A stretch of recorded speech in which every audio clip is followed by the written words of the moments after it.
ಕರ್ನಾಟಕಕ್ಕೆ ಬೆಳಕು ನೀಡಲು ಹೋದವರ ಬದುಕಲ್ಲಿ 61 ವರ್ಷಗಳ ನಂತರ ಹೊಸ ಬೆಳಕು.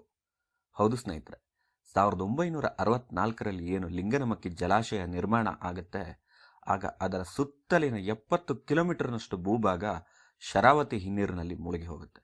ಸಾಗರ ತಾಲೂಕಿನ ಅಂಬರಗೊಡ್ಲು ತುಮರಿಯ ನಡುವಿನ ಜಾಗ ಜಲಾವೃತವಾಗುತ್ತೆ. ಅಲ್ಲಿಯ ಜನರ ಬದುಕು ಅಕ್ಷರಶಃ ಕತ್ತಲೆಯಲ್ಲಿ ಮುಳುಗಿ ಹೋಗುತ್ತೆ. 40 ಕಿಲೋಮೀಟರ್ ದೂರದ ಸಾಗರದ ಪಟ್ಟಣಕ್ಕೆ ಹೋಗಲಿಕ್ಕೆ 80 ಕಿಲೋಮೀಟರ್ ಸುತ್ತಾಡಿ ಹೋಗಬೇಕಾದ ಸ್ಥಿತಿ ಅಲ್ಲಿ ನಿರ್ಮಾಣ ಆಗುತ್ತೆ. ಹೀಗೆ ಸಾಗ್ತಾ ಇರುವಾಗ ಸರ್ಕಾರ ಈ ಸಮಸ್ಯೆಯನ್ನು ಪರಿಗಣಿಸುತ್ತೆ. 1964ರಲ್ಲಿ ಈ ಹಿನ್ನೀರಿನಲ್ಲಿ ಮೊದಲ ಲಾಂಚ್ ಸೇವೆ ಕೂಡ ಪ್ರಾರಂಭ ಮಾಡುತ್ತೆ. ಆ ಲಾಂಚ್ ಪ್ರತಿನಿತ್ಯ ಜನರನ್ನ ಮತ್ತು ವಾಹನಗಳನ್ನು ಈಚೆ ದಡದಿಂದ ಆಚೆ ದಡಕ್ಕೆ, ಆಚೆ ದಡದಿಂದ ಈಚೆ ದಡಕ್ಕೆ ತಲುಪಿಸುವಂಥ ವ್ಯವಸ್ಥೆಯನ್ನು ಮಾಡ್ತಾ ಇತ್ತು. ಲಾಂಚ್ ಬಂದ ಮೇಲೆ ಇಲ್ಲಿಯ ಜನರ ಸ್ಥಿತಿ ಸುಧಾರಣೆಯಾಯ್ತಾ ಪೂರ್ತಿಯಾಗಿ ಅಂತ ಹೇಳಿದರೆ ಇಲ್ಲ. ರಾತ್ರಿ ಹೊತ್ತಾದ ನಂತರ ಲಾಂಚ್ ಕೂಡ ನಿಲ್ತಾ ಇತ್ತು. ನಂತರದ ಸಮಯದ ಓಡಾಟಕ್ಕೆ ಅದೇ 80 ಕಿಲೋಮೀಟರ್ನ ಸುತ್ತಾಡಿ ಹೋಗಬೇಕಾದ ಸ್ಥಿತಿ ಹಾಗೆ ಮುಂದುವರಿಯಿತು. ಯಾರಿಗಾದ್ರೂ ಹುಷಾರಿಲ್ಲ ಅಂದಾಗ, ದೂರದ ಊರಿಗೆ ಹೋಗಿ ಬಸ್ ಮಿಸ್ ಮಾಡಿಕೊಂಡಾಗ ಅದೇ 80 ಕಿಲೋಮೀಟರ್ನ ಪ್ರಯಾಣ ಮುಂದುವರಿತಾ ಇತ್ತು. ಹೀಗೆ ವರ್ಷಗಳು ಸಾಗ್ತಾ ಹೋಯಿತು. ಸರ್ಕಾರ 2018ರಲ್ಲಿ ಅಂಬರಗೊಡ್ಲುನಿಂದ ತುಮರಿಯನ್ನು ಸಂಪರ್ಕ ಮಾಡಲಿಕ್ಕೆ ಒಂದು ಕೇಬಲ್ ಬ್ರಿಡ್ಜ್ ನಿರ್ಮಾಣಕ್ಕೆ ಮುಂದಾಗತ್ತೆ.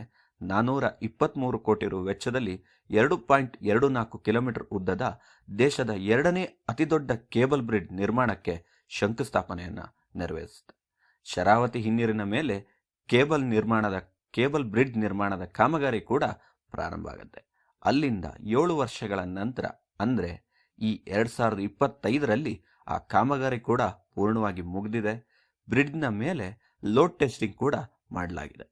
ಈ ಅತಿದೊಡ್ಡ ಕೇಬಲ್ ಬ್ರಿಡ್ಜ್ ಲೋಕಾರ್ಪಣೆಗೆ ಮುಹೂರ್ತ ಕೂಡ ಈಗ ಕೂಡಿ ಬಂದಿದೆ. ಇದೇ 2025ರ ಜುಲೈ 14ರಂದು ಕೇಂದ್ರ ಭೂ ಸಚಿವರಾದಂತಹ ನಿತಿನ್ ಗಡ್ಕರಿ ಅವರು ಈ ಸೇತುವೆಯನ್ನು ಉದ್ಘಾಟನೆ ಮಾಡ್ತಾ ಇದ್ದಾರೆ. ಹಾಗಾದರೆ ಸೇತುವೆ ಬಂತು, ಹಾಗಾದರೆ ಇನ್ನು ಲಾಂಚ್ ವ್ಯವಸ್ಥೆಯನ್ನು ನಿಲ್ಲಿಸ್ತಾರಾ ಅಂತ ನೋಡಿದರೆ ಇಲ್ಲ. ಪ್ರವಾಸಿಗರಿಗಾಗಿ ಪ್ರವಾಸೋದ್ಯಮ ಇಲಾಖೆಯವರು ಈ ಲಾಂಚ್ ವ್ಯವಸ್ಥೆಯನ್ನು ಮುಂದುವರಿಸ್ತಾರೆ ಅಂತ ಹೇಳ್ತಾರೆ. ಇಷ್ಟು ವರ್ಷಗಳ ಕಾಲ ಅಂಬರಗೊಡ್ಲು ತುಮರಿಯ ಜನರ ಸ್ಥಿತಿ ನೀವುಗಳು ಊಹಿಸಿಕೊಳ್ಳೋದು ಕೂಡ ತುಂಬ ಅಸಾಧ್ಯ.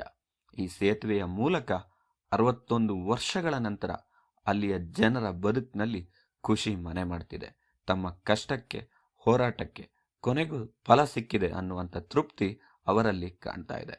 ಒಟ್ಟಾರೆಯಾಗಿ ಹೇಳೋದಾದರೆ ಇಲ್ಲಿಯ ಜನರಿಗೆ ಮಾತ್ರವಲ್ಲದೆ ತಾಯಿ ಸಿಗಂದೂರು ಚೌಡೇಶ್ವರಿ ದೇವಿಯ ದರ್ಶನಕ್ಕೆ ಬರುವ ಭಕ್ತರಿಗೂ ಸಹ ಈ ಸೇತುವೆ ಅನುಕೂಲಕರವಾಗಲಿದೆ. ಇಷ್ಟು ಹೇಳ್ತಾ ಇಷ್ಟು ದಿನಗಳ ಕಾಲ ನಿಂತಿದ್ದ ನನ್ನ ಪ್ರಯಾಣವನ್ನು ಮತ್ತೆ ಮುಂದುವರಿಸ್ತಾ ಇದ್ದೀನಿ ಈ ವಿಡಿಯೋದ ಮೂಲಕ. ಈ ವಿಡಿಯೋ ಇಷ್ಟ ಆಗಿದ್ರೆ ಲೈಕ್ ಮಾಡಿ, ಶೇರ್ ಮಾಡಿ, ಹಾಗೆ ನನ್ನ ಚಾನಲ್ನ ಸಬ್ಸ್ಕ್ರೈಬ್ ಮಾಡಿ. ಶುಭವಾಗಲಿ.